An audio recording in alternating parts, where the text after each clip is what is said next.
उपराष्ट्रपति जगदीप धनखड़ ने सर्वोच्च न्यायालय में अनुच्छेद 142 पर दिए फैसले पर सवाल खड़े किए हैं। इसके बाद गंभीर संवैधानिक बहस छिड़ गई है। धनखड़ ने न्यायपालिका पर अपनी संवैधानिक सीमाओं का उल्लंघन करने का आरोप लगाया। उन्होंने इसे लोकतांत्रिक ताकतों के खिलाफ परमाणु मिसाइल बताया और इसकी तुलना सुपर संसद से की।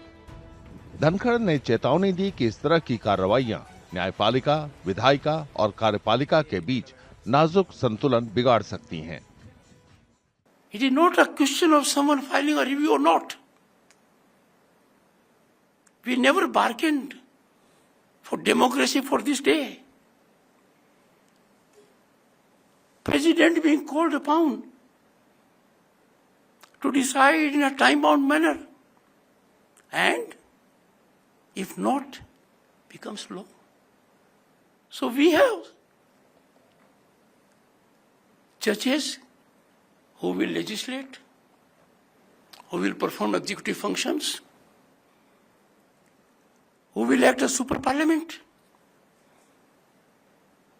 and absolutely have no accountability because law of the land does not apply to them. अदालत ने 8 अप्रैल को फैसला दिया था कि राज्यपालों को विधेयकों पर तय समय सीमा के भीतर फैसला देना चाहिए। विधेयक दोबारा वापस भेजे गए तो उन्हें रोका नहीं जा सकता। अदालत ने राष्ट्रपति को स्वीकृति देने के लिए भी 3 महीने की समय सीमा तय की है। उपराष्ट्रपति जगदीप धनखड़ ने फैसले को संवैधानिक अतिक्रमण बताया। उन्होंने तर्क दिया कि इससे राष्ट्रपति की ताकत सीमित हो जाती है।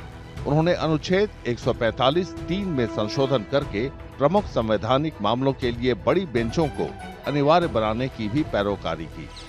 इस फैसले के बाद अनुच्छेद 142 को लेकर अलग-अलग विचार सामने आ रहे हैं।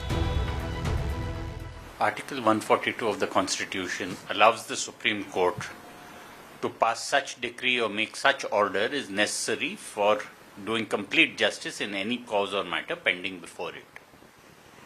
Shortly put, the article allows the Supreme Court to make any order that it deems fit in certain cases. However, the Supreme Court has said that wherever there is a law, then the law will be explained and adapted to the circumstances of the case. But in special situations, Article 142 is used to do complete justice. उपराष्ट्रपति के बयान के बाद उसके पक्ष विपक्ष में तर्क दिए जा रहे हैं। न्यायपालिका का समर्थन करने वाले इस बात पर जोर दे रहे हैं कि नागरिकों के अधिकारों की रक्षा करने और सत्ता में बैठे लोगों को जवाबदेह बनाने के लिए ये स्वतंत्रता महत्वपूर्ण है। On the basis of the constitution that we have given to ourselves, and you, the political leaders or the social leaders or the economic leaders, are not different from the people. You are also citizens of India.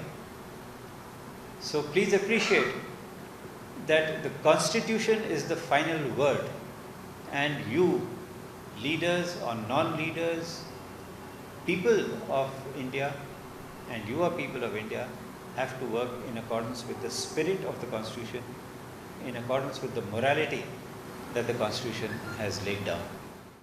Dhankhar साहब का जो वक्तव्य था, जो speech थी, वो पढ़ा तो मुझे दुख भी हुआ और आश्चर्य भी हुआ, क्योंकि जुडिशियल इंस्टीट्यूशन, चाहे वो सुप्रीम कोर्ट हो, चाहे वो हाई कोर्ट्स सारे देश में हो, उनके ऊपर आज के दिन भी अगर किसी संस्था पे विश्वास है तो जुडिशरी पे है। और मुझे ऐसा लगता है कि जब कुछ सरकार के लोगों को जुडिशरी के निर्णय पसंद नहीं आते तो फिर वो आरोप लगाना शुरू कर देते हैं। इस बहस ने एक बार फिर भारत के लोकतांत्रिक ढांचे में शक्ति संतुलन पर सवाल खड़ा कर दिया है।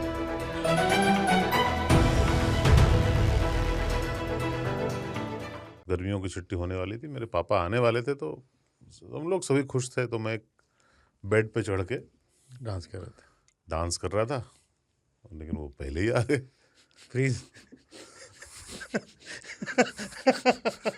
तो मैं उस समय तो कंटिन्यू नहीं कर सकता था ना, तो फ्रीज फ्रेम टाइप का हो गया। कसम पैदा कर